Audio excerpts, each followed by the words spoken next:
Hello everybody, good morning. Today I am trying to make my first coloring tutorial because I have a lot of questions in the comments in my completed pages videos, how I use water-based markers in my coloring pages. It was actually not an easy question to answer because I use them in a lot of different ways. So I thought about it, and apparently I have a little bit of a system, especially with detailed pages.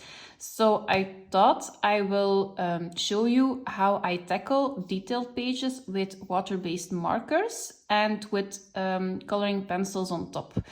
I am not a person who is coloring a whole single page with just coloring pencils. I don't have the patience for that. I am also very heavy-handed, so my wrist is hurting after 30 minutes. And I don't think the coloring process is very fun with just coloring pencils. So this is actually a way I use a lot, and I wanted to share it with you. This is a tutorial for beginners, but also for advanced colorists who wants to speed up their coloring process or don't know how to start detailed pages. So the book I chose is Wereld van Bloemen van Johanna Basford. It's Word of Wonders, but the Dutch edition. I am from Belgium, so the Dutch edition was available for me. And I have a scrap piece of paper. So the first thing is books. I try to pick a detailed book. Water-based markers have the tendency to streak. It's just the medium, you cannot do anything about it. It's just something you have to work with. In the beginning, it's very frustrating because you want a smooth look, but once you get the hang of it, it's addicting to use them in the coloring books. I don't work on CreateSpace paper, so I don't know how they work on that paper, but water-based markers are actually not that bad when you have a book with some quality papers. So Johanna Basford, Hannah Carlson, Maria Trolli, like those books. I picked this book because I was already starting a page and I wanted to continue because I don't like to have whips. Before I start, I always pick a color palette. When you have detailed pages, you have a lot of elements to color, and I get overwhelmed with the choices of colors. So I pick a color palette, I pick my water-based markers, my coloring pencils, and that's it. So I have my book with me. What I always have next to me is like a cup, and that's the cup I am putting my mediums in I am using on that page. So what is always in that cup? A water-based, what is this? A water brush pen. I'm not always using it, but it's always in there. A fine liner. I prefer the 0.3, and a white gel pen. This time it is a Posca. It depends on in what shop I am to pick up a white pen. I don't always use it, but in most coloring pages I tend to grab through this to these three things. Now I have already done the background for 90%, and I used the Faber-Castell Albrecht Dürer for this. I used two colors, Burnt Ochre 178 and Burnt Sienna 238. Yes, those two colors. So that's why they are already in the cup. I will put the color palette I chose on the screen, so you can see why I picked some colors. Okay, So the page I am doing is this one.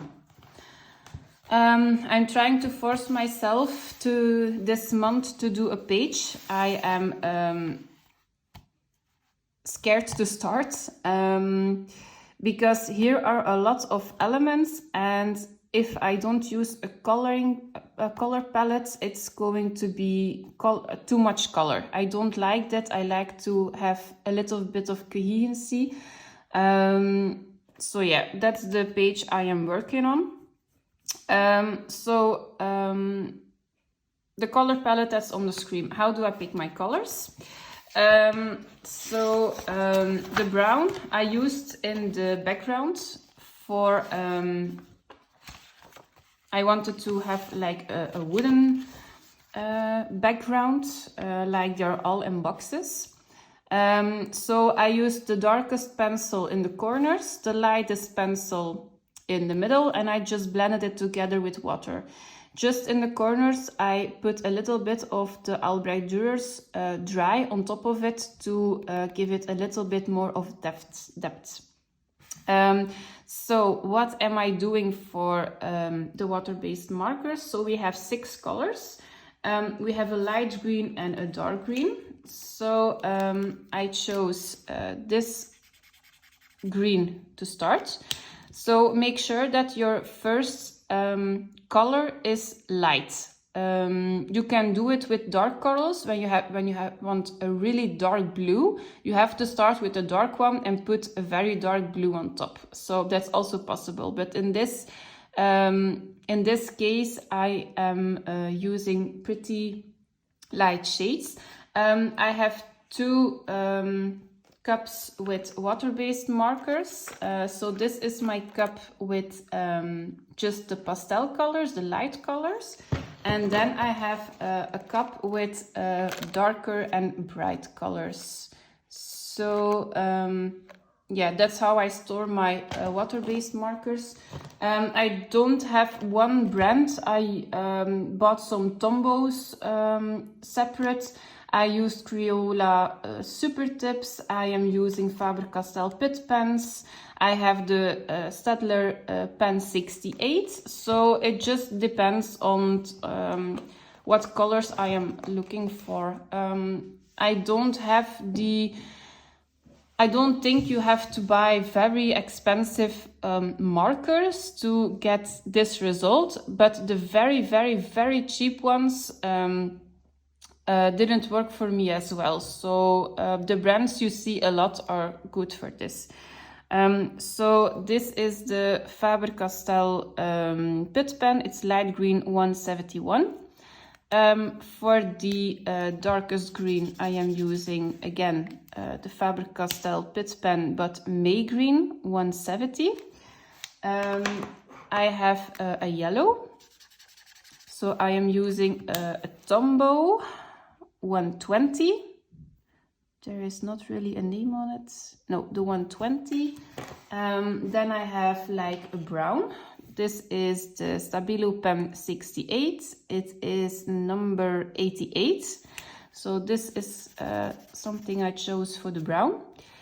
Then I have an orange. This is the Crayola Super Tip, but there is nothing on it. Number-wise, the only thing I see over here is L2B11. No idea what it is. So this is the pack with the pastel colors. I just bought them and they're really good actually. Okay, this is for my orange. And then this one is the Faber-Castell Pit pen, the Scarlet Red 118. So this is it. What I'm doing next, I take coloring pencils. I only have the Polychromos and the Prismacolors, but you can do it with whatever pencils of your choice. And then I try to pick a color that is close to the reference picture I have.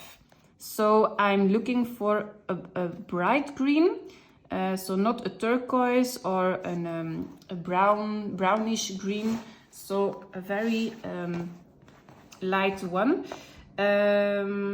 So then I am trying to pick my colors for that.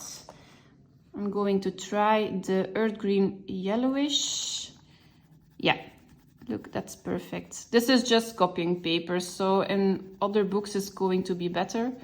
So this is the pencil I'm going to use with this. Then I have this marker, and I think I am going to use... I am using the polychromos right now because it was the first pencil that was available for me. So the pencil is Chrome Oxide Green 278. So with this green I use this pencil. Then for the yellow one with the Tombow,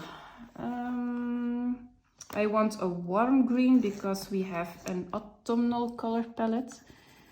So maybe this. Yeah, that's okay. That's perfect. Okay, so I am using this coloring combination. Then I have the brown.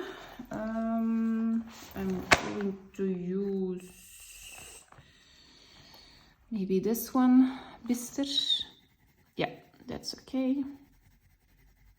So it has to be darker than your water-based marker, but they still have to have the ability to blend.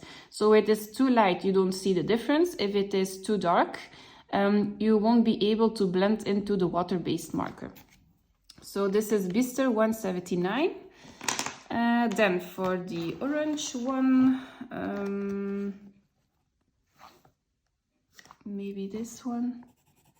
Yeah, that's perfect. Okay, you see the blending is going well.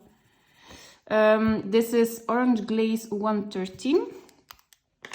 And then for the red one, I'm going to use maybe this one. Yeah, this is also a good one. So this is the Deep Red 223.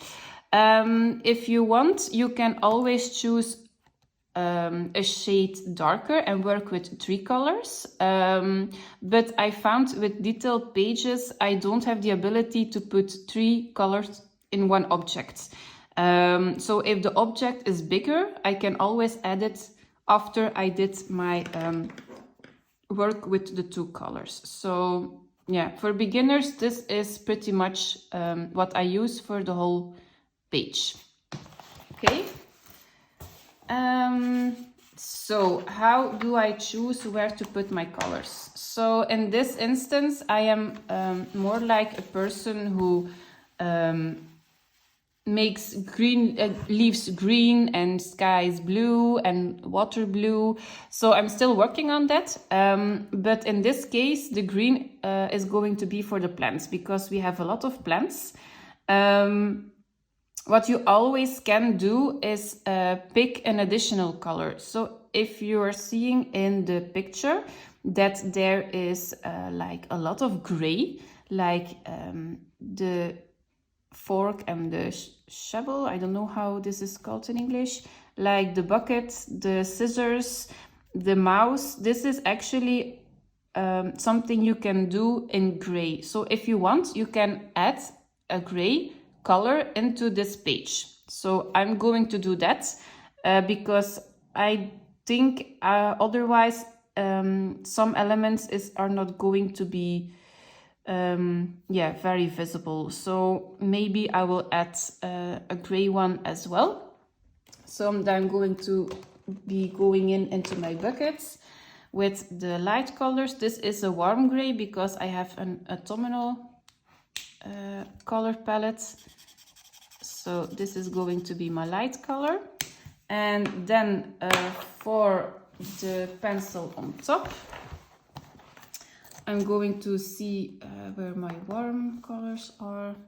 You have to make sure if you use water-based markers and you put it on the page, you have to let it dry a little bit. So maybe like 2 or 3 minutes, because otherwise when you go in with your coloring pencil, you see, it's not going to stick because it is still wet. So otherwise you're going to tear up the paper like this. Then you see all your streaks. So this is going to be a good color in combination with this color, but wait for it to dry, otherwise you have this. And it's not going to be pretty at the end of your coloring page. Okay, so I added some gray. The next step I'm trying to do is determine what I'm going to color. So I know that my plants are going to be green. So if I don't know which color to use next, I do everything on the page I know that is going to be green.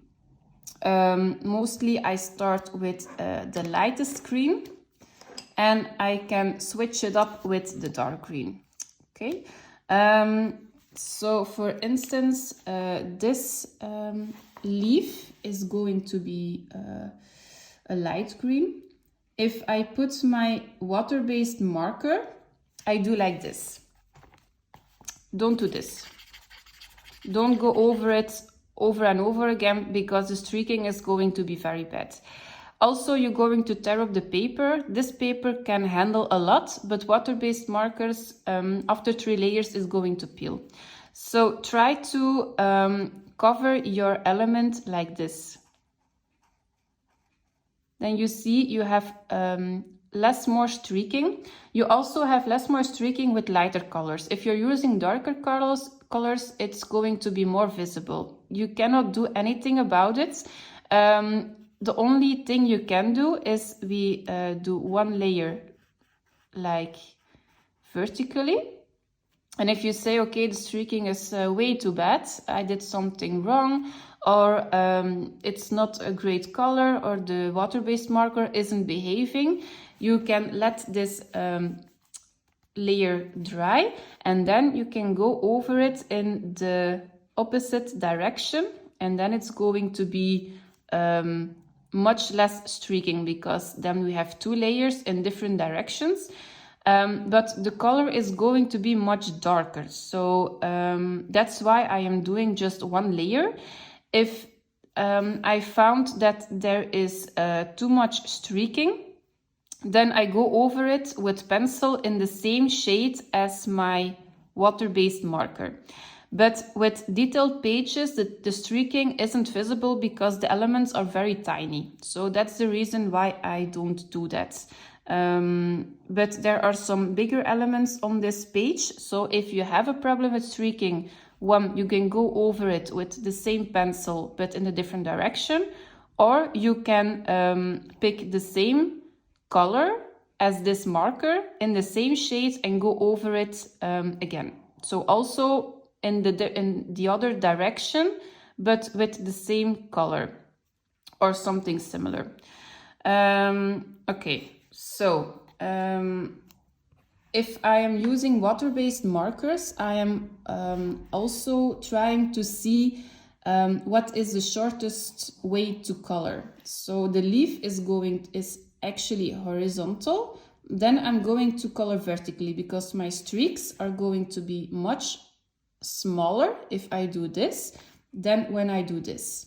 So the shorter the streaks, the less lines you're going to see. I don't know if that makes sense, but I can go over the lines. You don't have to be very precise, but that is how I try to cover the elements. So this is the same plant, so in my head it has to be all the same. Okay, so this is quite a little object, so if you're going in another direction, it's not going to be bad, but don't try to go over the same area again, like this. If you can do it with 1 streak, that's okay too. It depends on how big your tip is. Okay, so this is going to be green. I am not trying to use every color in every square, because like here I have like 7 colors. I don't going to use it, but I try to pick, I try to lay down my colors that there is everywhere a little bit of that color in my each. So for example, if I'm trying to use gray over here, and I will say I will do something gray over here, I make sure I have not 2 objects, but at least 3. In such a big element, I'm trying to do it every 2 squares. So you have to, you see for yourself what you're comfortable with. Then we have like the darkest green. These are leaves too. So I'm going to do this with the brush pen as well. I hope you guys can see it. Okay. Then we have like the flowers. I don't know if you can choose. It can be orange, it can be red. In this instance, I think I'm going to use red. So I'm going to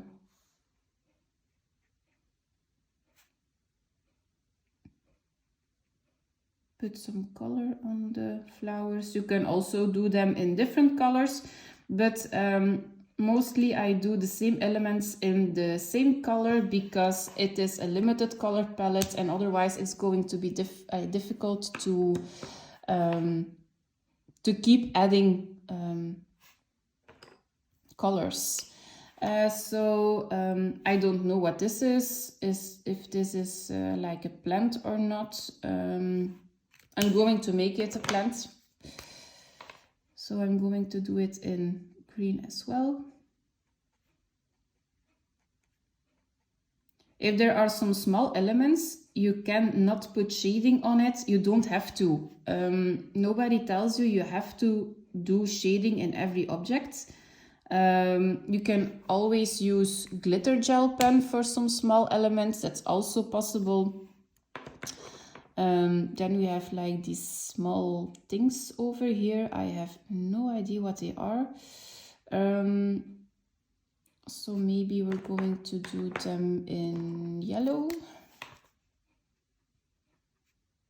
So this is just what I'm doing for the water-based markers. And then we have the pots. I think you can put every color on that pot. So I think I am going to do this one in yellow, like this. I haven't used the brown, so I'm going to put this one in brown.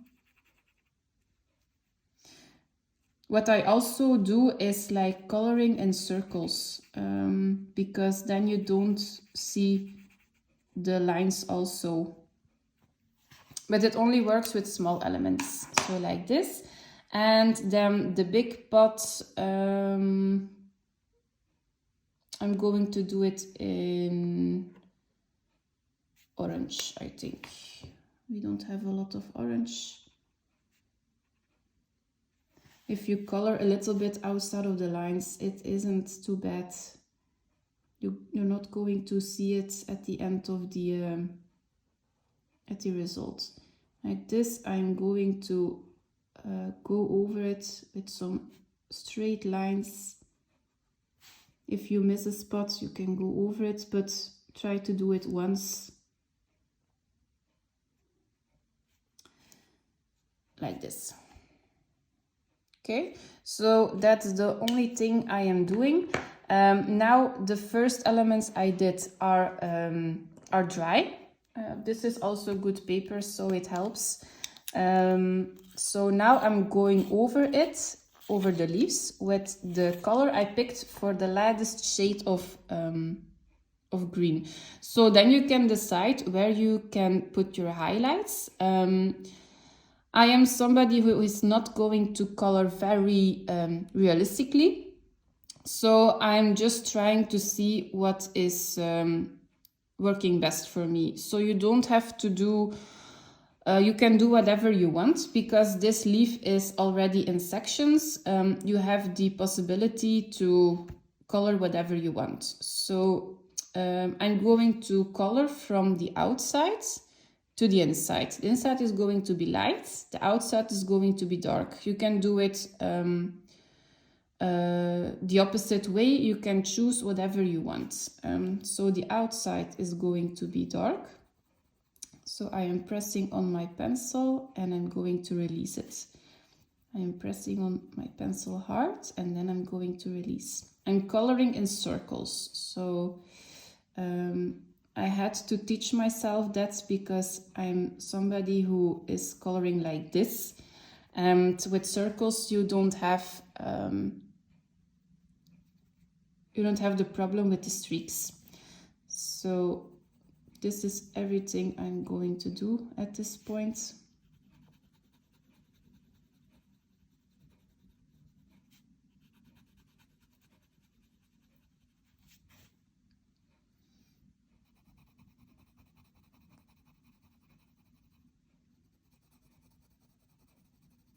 This is my way of coloring detailed pages. You have some shading, but you also have the bright colors. You don't have to spend an eternity. Is that the right word? Eternity? A whole life to finish one page. So, yeah.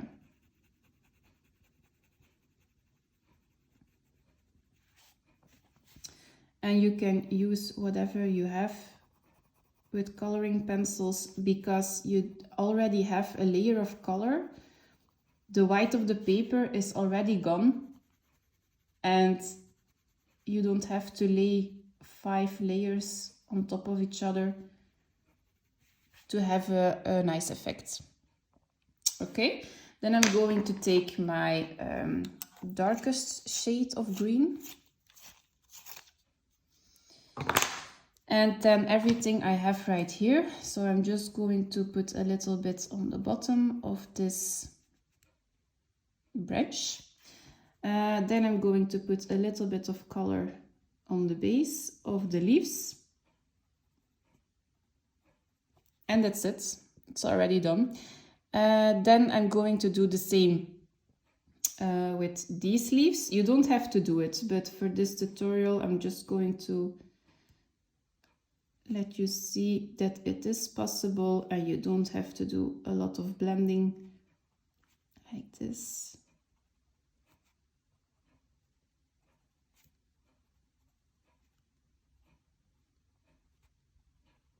Okay, then for the red flowers, again, you can choose whatever you want to do. So I'm just going to put a little bit of color in the middle and release to the ends of the flowers. I'm going to release my pressure. That the lightest shade is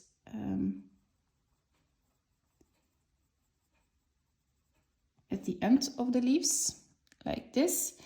Then we have yellow. Yeah.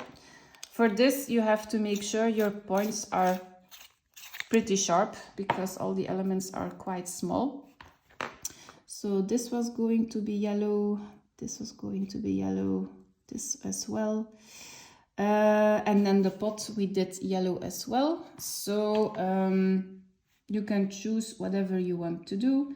So I'm going to make the one shade light and then again this side, just to make it fun. It isn't going to be realistic, it's just going to be easy to color and with a nice effect. With the brown pot, I'm going to do the same. I'm going to try to color in this way so you can see. Yeah, the setup of my camera, I don't know how to do it. So I don't do it against my hands. Maybe I had to put the camera a little bit to this side. I hope it doesn't bother you. So I'm going to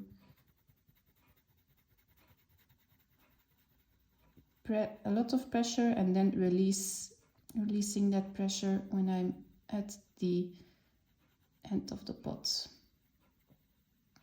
Okay, like this. Okay, and this one was going to be orange, I think. What did I say? Orange? Yeah, that's the only color we don't have. So this is a bigger element. So I'm going to do again a little bit in orange. And then this side of the pot also in orange.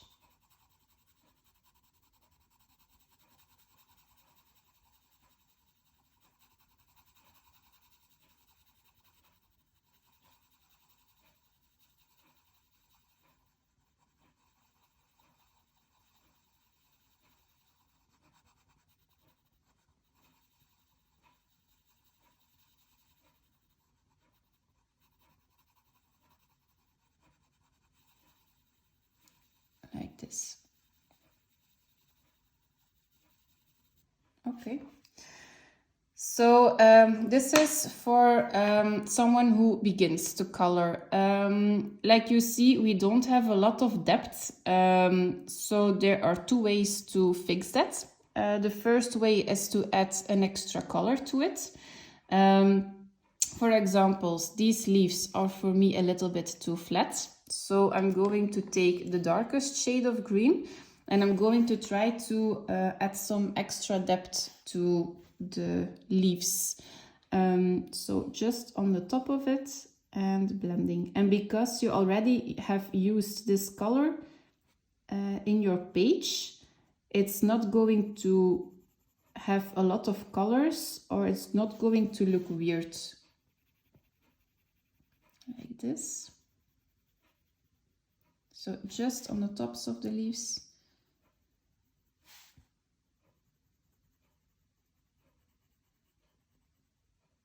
Like this. You see there is a big difference between those leaves. You have to do whatever you feel like. If you're saying, yeah, I'm a beginner, I want to try it with 2 colors, the result is also going to be great. If you want to use more colors than 2 or 3 or 5, that's also okay. Like with big elements, you have to use, I think, 3 colors. Okay, so like these little elements are all okay. The orange spot is going to need a little bit of depth as well. So I'm going to use the brown color, the same as I did over here. And then I'm going to add a little bit more of a shadow on top of the orange. And also here. So do this when your page is completely dry with the water-based markers, otherwise the paper is going to tear up. You see? So now you have a little bit of more depth in the pot. For the yellow, you can use a little bit of orange. The orange we used over here, you can use it again to put some extra color on it.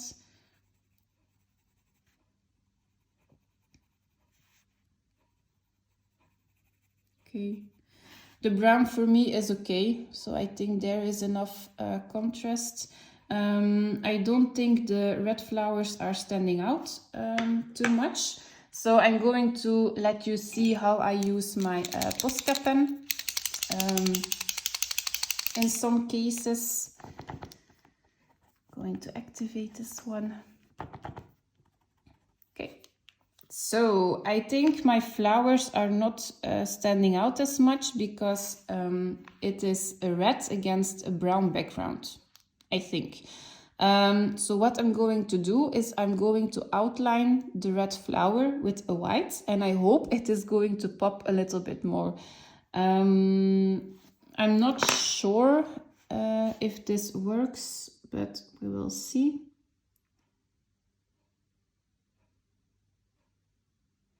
The shading is not going to be visible anymore because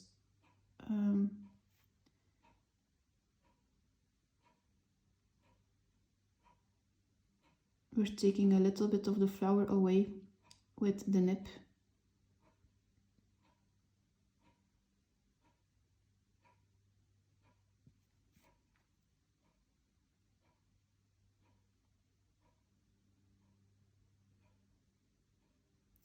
I have no idea if this is better or I made it worse.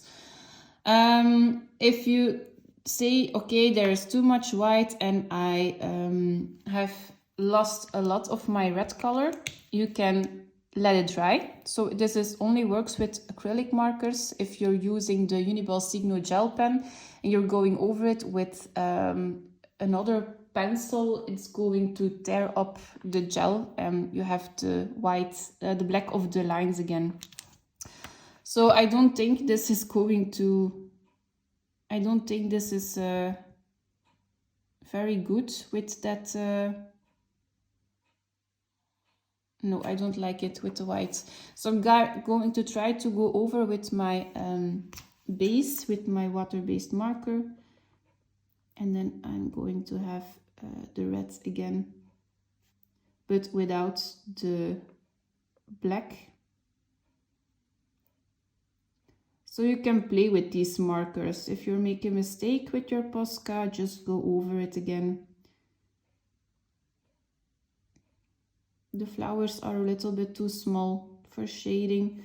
So yeah, I'm going to leave them red, but with the white in the middle, it's going to be okay. If the white is still bothering you, you can always use another marker like the yellow and make the dots a little bit more yellow. That's always possible, like this.